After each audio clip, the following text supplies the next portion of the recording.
स्वागत करता हूं सभी का अपने आज की इस नए वीडियो में। Students, doctor Hari Singh Gour university में आपने सबने रजिस्ट्रेशन कर दिया होगा। उसमें कहने के बहुत ज़्यादा प्रॉब्लम्स आ रही हैं और वेबसाइट का ग्लिच है वो आपको देखने को मिल रहा है। लेकिन आपको बताया गया था कि आप जब रजिस्ट्रेशन करें तो कहीं न कहीं देर रात में रजिस्ट्रेशन करें, मीन्स 12 बजे, 1 बजे या फिर सुबह के 3-4 बजे, क्योंकि तब आपको ग्लिच देखने को कम मिलता है। कई सारे बच्चों की शिकायत रही है कि आपका सब्जेक्ट जो है वो देखने को नहीं मिल रहा उस पर। जब आप सब्जेक्ट सिलेक्शन में जा रहे हैं तो वहाँ पर आपको स्टडी सेंटर एंड ओयू करके ऑप्शन आ रहा है, उसमें आप सेलेक्ट कर रहे हैं तो आपको सब्जेक्ट नहीं दिख रहे हैं, ठीक है। तो मैंने जब चेक किया तो दिख रहा था कहीं ना कहीं ये वेबसाइट की ग्लिच है, जो कभी दिखा रहा है कभी नहीं दिखा रहा। तो देर रात में या फिर सुबह चेक करेंगे तो आपको दिखेगा, ठीक है। और ये कंफ्यूजन था। दूसरा कंफ्यूजन था कि आखिर जो कास्ट सर्टिफिकेट को लेकर प्रॉब्लम है, तो आपको बताया गया था जो कास्ट सर्टिफिकेट होगा वो सेंटर लेवल का ही लगने वाला है, चाहे वो EWS हो, SC/ST हो या फिर OBC हो, समझ रहे हैं। तो सेंट्रल लेवल का सर्टिफिकेट लगेगा। अब इनकम सर्टिफिकेट जिनके पास नहीं है तो जल्द से जल्द बनवा लें, क्योंकि 22 तारीख लास्ट डेट है। और अगर नहीं बनवा पा रहे हैं तो फिर तो कुछ नहीं हो सकता, ठीक है, क्योंकि यहाँ पर कोई ऑप्शन आपको देखने को नहीं मिल रहा है। आपको उसमें फुलफिल करना ही होगा। अगर आपके पास स्लिप है तो स्लिप ही उसमें अपलोड कर दीजिए, या फिर ठीक है, मैं 2-3 ऑप्शन बता दे रहा हूँ। आपकी मम्मी का है ये इनकम सर्टिफिकेट, देन आप उसमें अपलोड कर सकते हैं। पापा का है तो आप अपलोड कर सकते हैं। अगर आपने अपना बनवा लिया है देन आप उसको भी अपलोड कर सकते हैं, ठीक है। और एक और विकल्प मैं आपको दे रहा हूँ, अगर आपके पास स्लिप है, मतलब आपने अप्लाई किया उसकी स्लिप है आपके पास, देन उसको अप्लाई कर दें। स्लिप लास्ट ऑप्शन रखिएगा। बाकी अगर आपके मम्मी का, पापा का, किसी का भी जो इनकम सर्टिफिकेट है उसको अपलोड कर सकते हैं, ठीक है। अपना, मम्मी का या फिर पापा का इनकम सर्टिफिकेट, ये ऑप्शन आपके पास है। सर्टिफिकेट इनका रहेगा, इनकम सर्टिफिकेट तो अपलोड कर दीजिएगा। कास्ट सर्टिफिकेट सेंट्रल लेवल का रहेगा। जनरल कैटेगरी से जो भर रहे हैं फॉर्म उनको इनकम सर्टिफिकेट की कोई ज़रूरत नहीं है, ये बात ध्यान रखेंगे, ठीक है।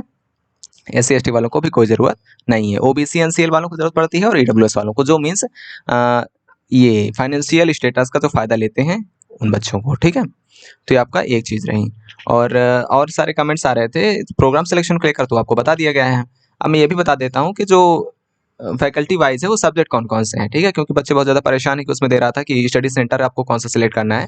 तो स्टडी सेंटर में कौन कौन से सब्जेक्ट आते हैं, तो ये ब्रोचर बताया गया था। ब्रोचर इस साल अपलोड नहीं किया गया है, तो पिछले साल के ब्रोचर से सब्जेक्ट के जो लिस्ट है वो आपको समझा देते हैं, तो आपको समझ में आ जाएगा क्या क्या आपको स्टडी सेंटर कौन सा अपलोड करना है। अगर स्टडी सेंटर में आपसे गलती हो गई है तो बहुत ज़्यादा परेशान ना हो, क्योंकि उससे सब्जेक्ट में बहुत ज़्यादा असर आपका नहीं पड़ने वाला है, ठीक है। मैं आपको दिखा देता हूँ। तो चलते हैं स्टडी सेंटर्स की ओर और दिखाते हैं कि आखिर कौन कौन से सब्जेक्ट्स आपको स्टडी सेंटर में मिलने वाले हैं, ठीक है। इस वीडियो में जितना डाउट्स है वो काउंसलिंग रिलेटेड वो आपको समझा देते हैं, तो जिससे आपका डाउट जो है वो खत्म हो जाएगा। तो देखिए स्टूडेंट्स, अब जैसे इसमें डिपार्टमेंट दिए गए थे, schools and departments of university.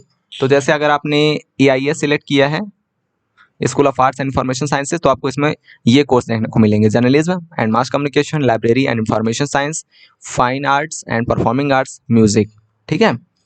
तो इसमें से आपको कोर्स ज़रूर मिलेगा अगर आपने AIS सिलेक्ट किया है। अब देखिए नीचे, अगर आपने school of humanities and social science select किया है तो उसमें से आपको ये कोर्स मिल जाएंगे। वीडियो रोक कर ये देख लें, इसका लिंक आपको कम्युनिटी बॉक्स में मिल जाएगा, इस PDF का, ठीक है। बाकी आपको मैं दिखा भी दे रहा हूँ। इसमें आपको ये सब्जेक्ट मिल जाएंगे, सोशल के जो सब्जेक्ट्स होते हैं। अगर आपने स्कूल ऑफ लैंग्वेज सेलेक्ट किया है तो आपको इसमें से एक सब्जेक्ट देखने को मिल जाएगा, ठीक है। तीनों सब्जेक्ट आपको इसी से देखने को नहीं मिलेंगे, संभावना तो ये दिखाई दे रही है कि आपको तीनों सब्जेक्ट इससे देखने को नहीं मिलेंगे, लेकिन एक सब्जेक्ट आपको इसमें से डेफिनेटली देखने को मिलेगा, ठीक है। अब जैसे SOL है, मीन्स स्कूल ऑफ लैंग्वेज, तो इसमें से आपको ये इसमें से एक सब्जेक्ट ऑब्वियसली देखने को मिलेगा, क्योंकि आपने वही स्ट्रीम चुनी है ना, मीन्स आपने स्टडी सेंटर वही चुना है। अगर आपने school of applied sciences SAS सुन लिया, देन आपको इसमें से एक सब्जेक्ट जरूर मिल जाएगा, ठीक है। Anthropology, criminology and forensic science. अब देखिए क्रिमिनोलॉजी एंड फॉरेंसिक साइंस वाला जो है, इसमें मैटर करेगा कट ऑफ, ठीक है, क्योंकि ये सब्जेक्ट जो है वो बहुत मेन है यहाँ का, और इस पर कट ऑफ मैटर करेगी। जिस कट ऑफ के जो पास होगा, मीन्स जिसके अच्छे नंबर होंगे, कहीं ना कहीं उसको फॉरेंसिक साइंस मिलने के चांस बढ़ जाएंगे, ठीक है। इसके बाद आया school of engineering and technology, तो EAT ये हो गया, इसमें ये सब्जेक्ट्स हैं, देख लेंगे। इसके बाद आएगा school of chemical sciences and technology, तो CST है ये, डिपार्टमेंट ऑफ केमिस्ट्री। अब जो बच्चे पूछ रहे थे कि फॉरेंसिक साइंस किस में मिलेगा, तो मैथ वालों के लिए मैंने उस दिन बताया था, ठीक है। मैथ वालों के लिए उसमें 2 ऑप्शन थे, केमिस्ट्री वालों के लिए, सॉरी, बायो वालों के लिए 2 ऑप्शन थे, ठीक है। अब सब्जेक्ट लिस्ट मैं आपको बता दे रहा हूँ, उससे आप मैच कर लीजिएगा। फॉरेंसिक साइंस तो आप ये समझिए, बायो वालों के लिए जो मैंने बताया था उसमें कैसे सेलेक्ट करना है तो वीडियो देख लेंगे, उसमें मैंने समझाया था। अब मैथ वालों के लिए मैंने समझा दिया था। फॉरेंसिक साइंस मिलने के चांस कट ऑफ पर निर्भर करेंगे, ये बात आप ध्यान रखिए, ओके। हाँ, इसके बाद school of mathematical and physical sciences, तो इसमें ये सब्जेक्ट हैं। School of commerce and management में 2 सब्जेक्ट हैं। स्कूल ऑफ लॉ में डिपार्टमेंट ऑफ लॉ है and school of educational studies में ये कोर्सेज हैं। ओके, इसके बाद आया स्कूल ऑफ बायोलॉजिकल साइंसेज। ठीक है, तो बायोलॉजिकल साइंसेज जो बच्चे बायोलॉजी से हैं, बीएससी करना चाहते हैं, तो फॉरेंसिक साइंस कट ऑफ पर निर्भर करेगी, बता दिया मैंने। लेकिन अगर आप बीसीएस कर लेंगे तो सेलेक्ट कर लेंगे स्टडी सेंटर, तो इसमें से एक कोर्स ज़रूर मिल जाएगा। और अगर आप वो केमिस्ट्री वाला जो एक ऑप्शन था उसमें से सिलेक्ट कर लेंगे, देन आपको केमिस्ट्री का एक सब्जेक्ट मिल जाएगा। ठीक है, ये बात ध्यान रखेंगे। मैथ के लिए मैंने समझा ही दिया था। तो ये रहने वाला है, ये आपके स्टडी सेंटर्स हैं और उनमें आने वाले सब्जेक्ट्स हैं। ठीक है, तो ये एक हो गया क्वेश्चन सॉल्व आपका। अब ये भी समझा देते हैं कि सीट्स कितनी कितनी आई हैं इस बार। ठीक है, तो मैं आपको समझाता हूँ। ये आया था यूजी का नोटिस, एक सेकंड में आपको दिखाता हूँ। हाँ, तो स्टूडेंट देखेंगे, ये नोटिस आया था यूनिवर्सिटी की तरफ से और इसमें ये भी बताया गया था कि जो एनसीईटी और आईटीपी वाले बच्चे हैं उनका भी जो रजिस्ट्रेशन है वो स्टार्ट हो गया है। ठीक है, तो उस पर एक अलग वीडियो बनाएंगे और वो जो बच्चे हैं वो भी रजिस्ट्रेशन करना चाहें तो उनका रजिस्ट्रेशन स्टार्ट हो गया है, तो उनके लिए एक अलग वीडियो बनाते हैं। ओके, तो ये जो है वो ये मैं बढ़ा देता हूँ, बता देता हूँ इसमें क्या क्या लिखा है। तो इसमें लिखा है डॉक्टर हरि सिंह गौड़ विश्वविद्यालय में विभिन्न स्नातक पाठ्यक्रमों में पंजीयन दिनांक 15 से स्टार्ट हो गया है, 22 क्लास डेट है।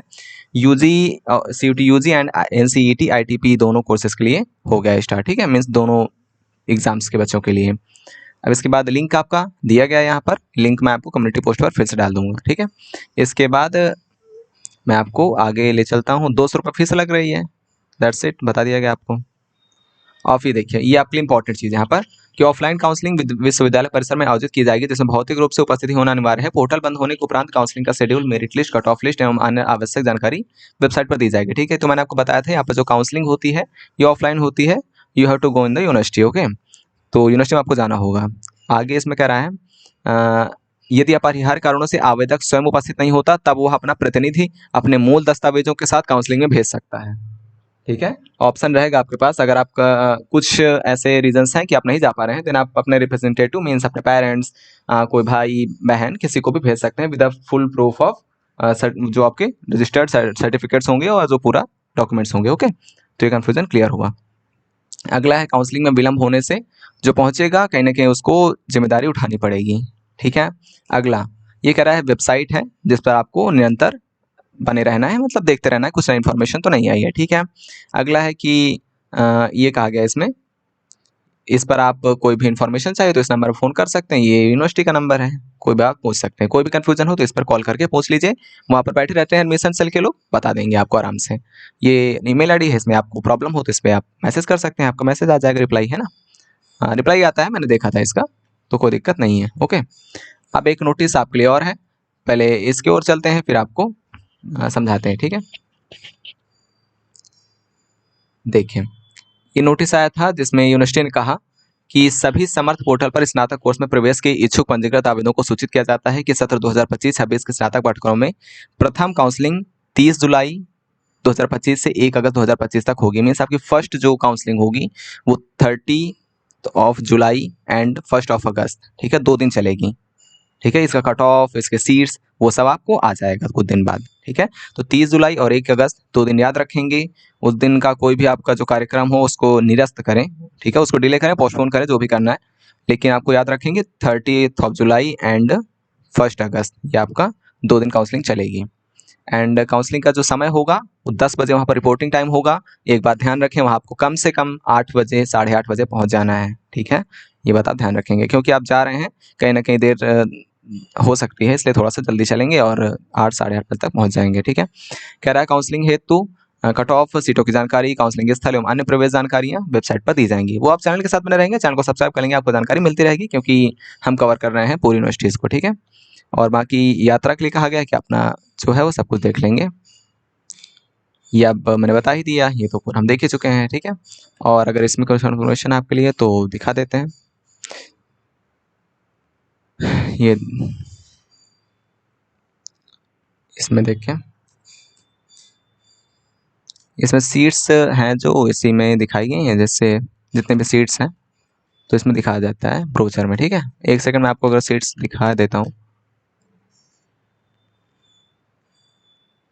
इस ब्रोचर से आप अपनी सीट्स देख सकते हैं कि आखिर के इस कोर्स में कितनी सीट्स हैं। ओके, और फीस वगैरह भी इसमें आपको दिख जाएगा। ठीक है,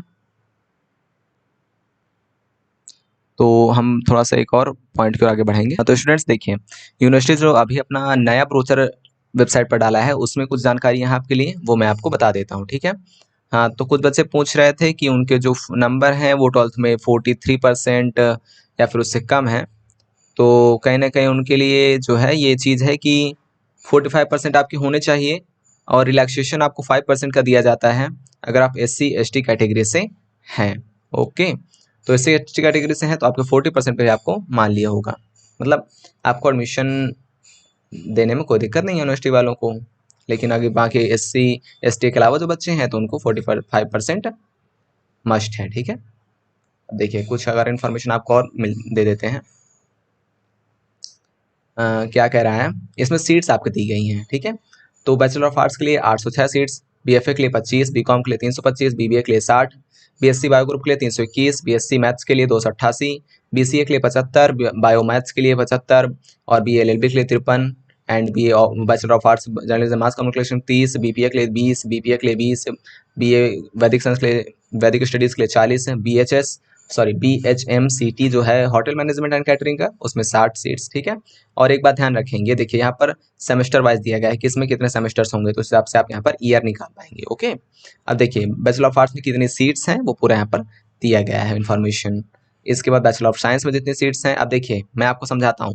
देखिए आपको फॉरेंसिक साइंस वाले बच्चे ध्यान से सुने क्योंकि आप सब बहुत ज़्यादा परेशान रहते हैं। देखिए BSc बायो ग्रुप के लिए कितने सीट्स हैं, मैंने आपको बताया था ना, यहाँ पर ऑनर्स नहीं होता, यहाँ पर 3-3 सब्जेक्ट का कॉम्बिनेशन मिलता है, ठीक है। चाहे वो बायो वाले बच्चे हों, चाहे वो मैथ्स वाले बच्चे हों या फिर BA वाले बच्चे हों। ओके, अब BSc बायो वाले बच्चे ध्यान से सुने। देखिए अब पहला कॉम्बिनेशन जो आपको वहाँ पर देखने को मिलेगा, zoology, forensic science and chemistry, ये पहला कॉम्बिनेशन है जिसकी 37 सीट्स हैं, 37 सीट्स, ठीक है। अब अगला कॉम्बिनेशन जूलॉजी, एंथ्रोपोलॉजी, केमिस्ट्री, ठीक है, इसमें आपको 25 सीट्स देखने को मिलेंगी।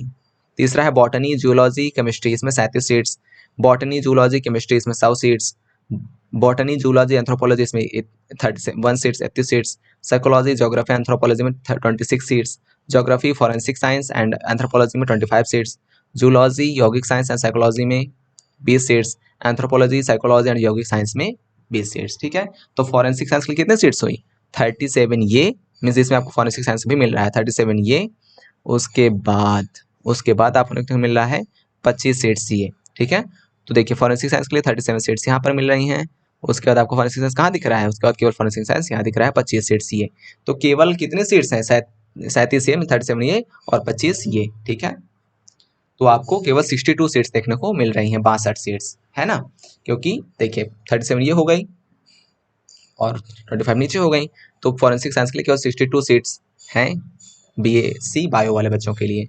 तो कट ऑफ यहाँ पर कहीं ना कहीं हाई जाने की उम्मीद रहती है हर बार, है ना।